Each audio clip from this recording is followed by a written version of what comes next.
next little project we're going to do these are small projects that you can give away to people. In other words, small gifts that you can give away. Now all I did is I had a half-inch piece of basswood. It's you can get that at most people that sell the basswood. That's the small plank work and stuff, but this is a half-inch piece. And I cut me out a little, actually this is going to be a little tree, and just like the apple, I cut out a little bit smaller bird here to fit on that tree. And this is going to be our other little project we're going to do for our small gifts to give away. And on our little tree here that we did, and I just had the little branch going out, and it's very simple. You just draw.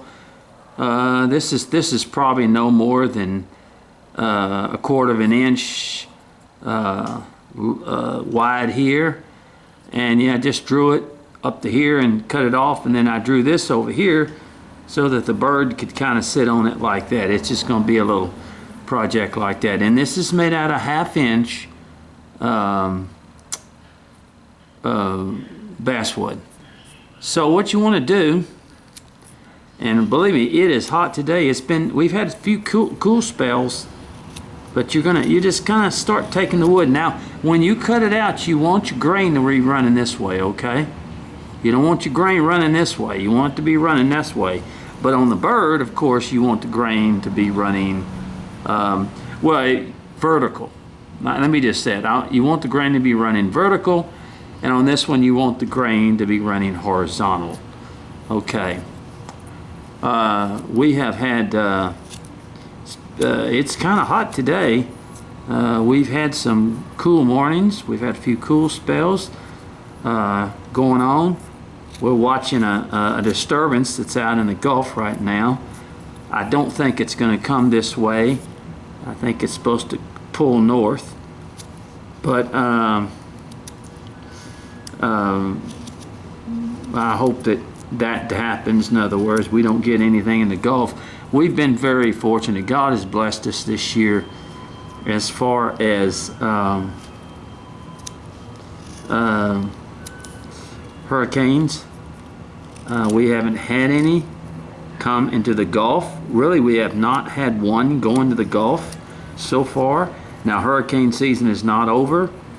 It goes into it goes all the way to November. But usually, if you can get through, get into the October season, and you haven't had a bunch of hurricanes, you're not really going to have too many at that time, because the temperature changes and the Gulf temperature changes and stuff.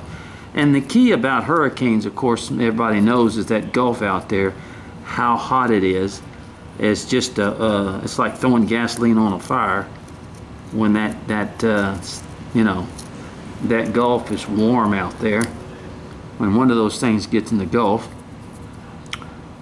Although you can have them also stir up just in the Gulf, and we've had that many times. We just sort of take the wood off here, just keep taking it off and sort of shading it, rounding it up. This is a nice quick little gift that you can do.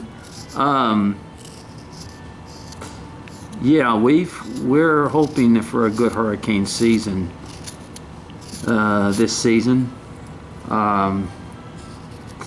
It has not been normal according to the hurricane specialists and stuff like that.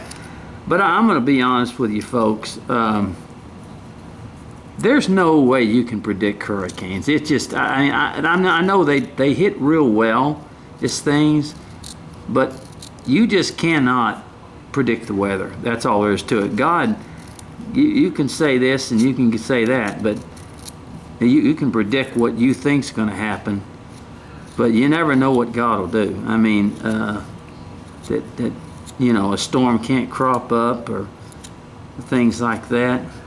Our neighbors in Louisiana have been hit so hard with all this stuff Now you want to kind of come on the sides here and start giving this a little shape. As far as I know, people that don't live in this area, they don't worry about the hurricanes. Maybe you have to worry about tornadoes or whatever it is wherever you live. But down here it's hurricanes. For us, it's every year, of course, from June, which we don't have many in June. August and September are the main months for hurricane problems in our area. And so we've been real fortunate and blessed right now so far not to have had a lot of hurricanes. Okay.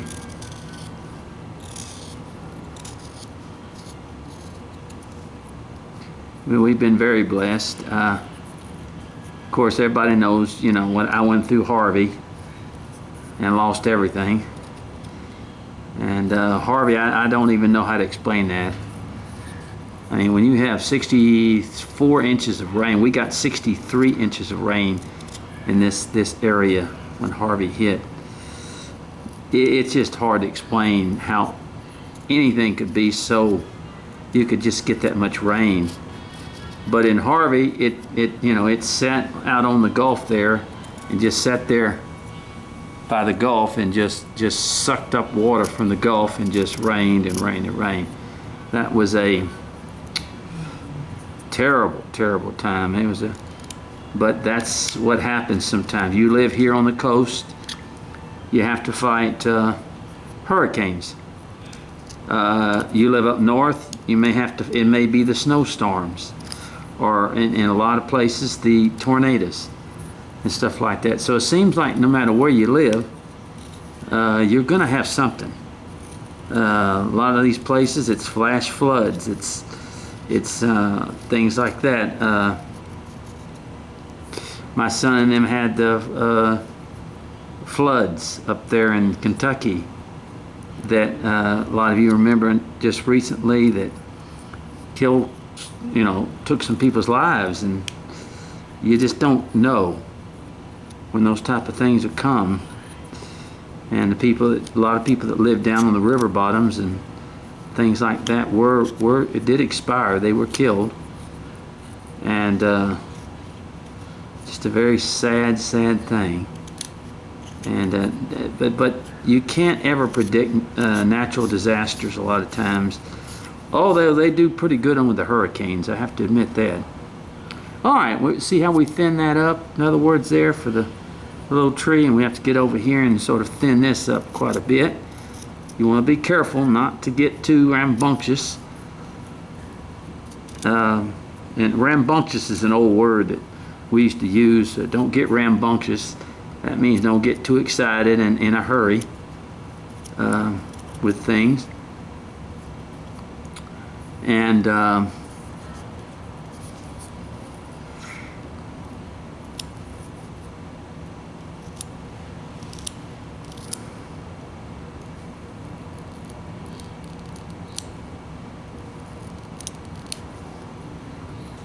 okay. So predicting the weather is, and they get pretty close. Like the Farmer's Almanac is, if you read a lot of that stuff, I mean, it's really pretty amazing how quick they do know about certain things. Of course, a lot of that has to do with a farmer and planning and stuff like that. But how these people really get close on what to do and the weather. And hurricanes, I mean, think about it though. You think about now for a minute, just think about what it was like. I remember going and seeing a documentary on the 1900 Galveston flood and hurricane that hit there and killed so many people. And you just think about it now, today, and what it was back then. And people talk about the good old days, but I'm gonna tell you, the good old days, they were good days, but there were also a lot of things that went on back then that for instance, the technology they have today to be able to track storms, and the wonderful way that they were able to do these storms. And I remember in the 1900s, I was watching the documentary. These people had nothing. These people didn't even know it was coming in until the last moment. I mean, they knew that there was something coming. They had spotted something coming, but I mean, there were, a lot of people left Galveston at that time or tried to get out when they did, but they didn't know when it would come or when it would hit or whatever. And I read about a doctor who was caught into that 1900 hurricane back then. And I mean, it was, he had walked outside and the water was like up to his ankles. And then that big, of course, the tidal wave came in, and next thing you know, it was up to his chest. And, these are just things that are really, really just frightening to even think that they can determine things now that they could not determine in the 1900s. And so technology is a good thing. It's a great thing. It's saved a lot of people's lives. A lot of people, when a hurricane is coming, they're able to evacuate and get out. But we didn't have that in the 1900s, early 1900s. So there was some really disturbing times back then. And I think that's why so many people lost their lives in those type of things, is because they didn't know. Now, you think about tornadoes today, and you think about in a lot of these places, when they get an alarm for a tornado and how it creates, sometimes you have as little as 15-20 minutes to get ready for it, or to get to a place, or something like that. Now, at my son's in Kentucky, they have basements, of course, and this is a place that you get when things get really, really bad. And he keeps a humidifier down there at that basement the whole time to get it, in situation. But they do have a place to go, and they did have shelters too many, many years ago in a lot of these places. Places like Kansas and stuff, they did have, because they had so many tornadoes, they had so many. And I'm not talking about the Wizard of Oz now, that Kansas, which it was, but I'm just saying. But they just didn't know when these things were coming until it was right up on top of them. So there was no warning. Now there's warnings. Now you can even get on your phone that it will alert you when there is a tornado watch or something like that, in other words, so you can prepare to leave or go somewhere and safe before it happens. So, all right, now look, here we go. Now we're getting it where we want it, in other words.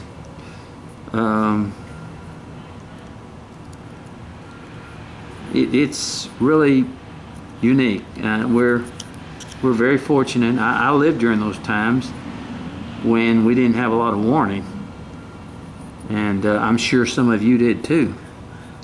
So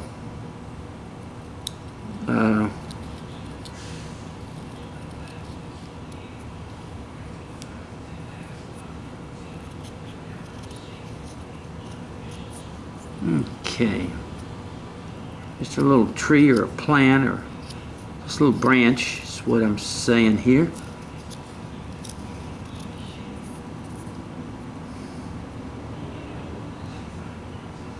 Um, if you ever get to see a documentary or kind of watch that documentary on the 1900 hurricane of Galveston, Texas, that is a monster. I mean, that thing was a monster. That thing come in there and wash over Galveston, over into the Bayside, and then come back and suck the people out into the, I mean, thousands and thousands of people killed. My grandparents were in Galveston at that time and got one of the trains out of Galveston, some of the last trains out Galveston. They used to have a train that went over the Gulf there, not, from one piece of land to another. It was over the Bayside and stuff. And there, if you go to Galveston, there's still those remnants of those old railroad tracks there. And that was the only way out of Galveston at that time. And my grandmother and grandfather did get some of the last trains out of Galveston before the tracks were washed away from the storm. And I had an uncle that was on my father's side, and then I had an uncle on my mother's side that was in Biloxi, Mississippi when Camille hit. And well, Camille hit, and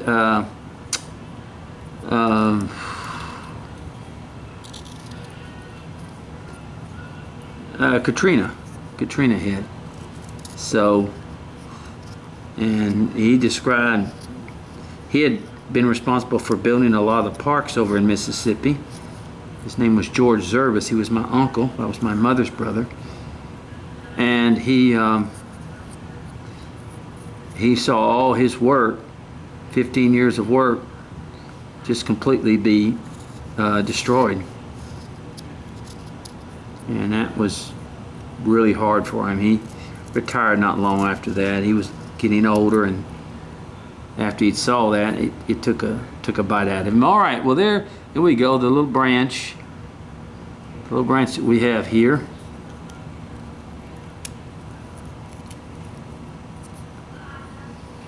Okay, so but like I said, the town that my son lives in, Sayersville, Kentucky, very small town. It was in, was it 2012, I think is what it was. A tornado came through there and almost wiped that town out. He was not living there at the time when it happened, but it was a very, very bad hurricane, tornado that went through there. And we all remember the one in Joplin, Missouri, and just many, many tornadoes that have come through and just tore people up. And then just a period of time. I have never in my life, in my 70 years, of course, where I live, now we do have tornadoes that spur off of hurricanes, but never have we just, have I been involved in a tornado that, just all of a sudden showed up and we had to take cover. That's why they don't build basements down here. Well, you couldn't, because they'd be full of water. Yeah, our ground is not made. All right, now we got this done. Let me get my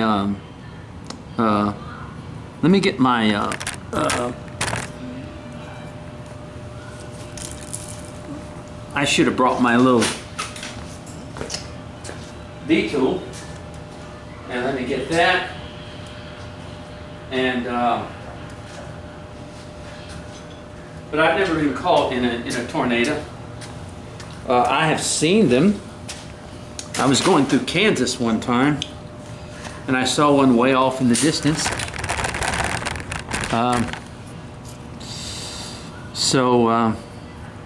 I have seen them, and that's a powerful, powerful thing to see. All right, all I'm going to do with this is just put a few of these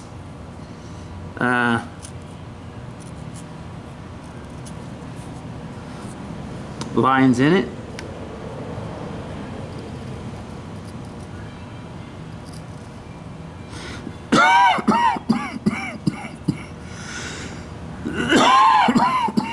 I'm sorry.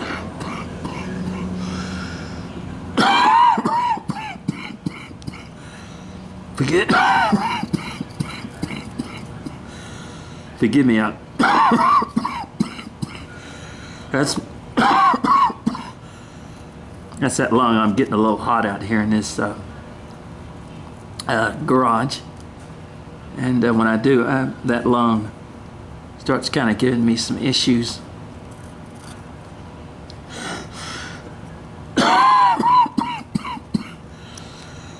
And when I get the coughing, sometimes I have a rough time with it. Okay, I'm just going to go ahead and I'll get these later. I want to go ahead and get to the bird. But these are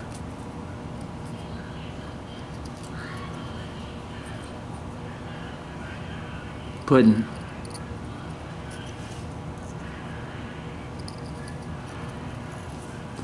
All right. Well, we'll just keep putting branches on here, in other words, and everything like that. All right, let's get to the bird as we do that. Now, as you can see, the bird is a lot smaller than the piece. As I told you, we want the grain running this way because most of our carving is done like this too. So let's go ahead and scoop a little bit in here by bringing that at kind of at an angle, not at an angle, but it's sort of a scooping up, and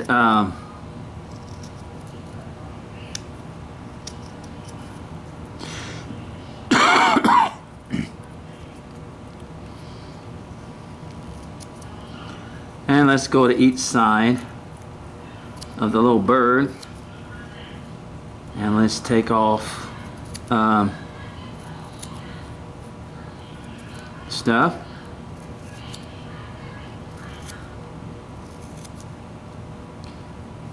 And like I said, I'm sure some of you have been caught in tornadoes and have had to deal with them, and my prayers are with you, because I tell you what,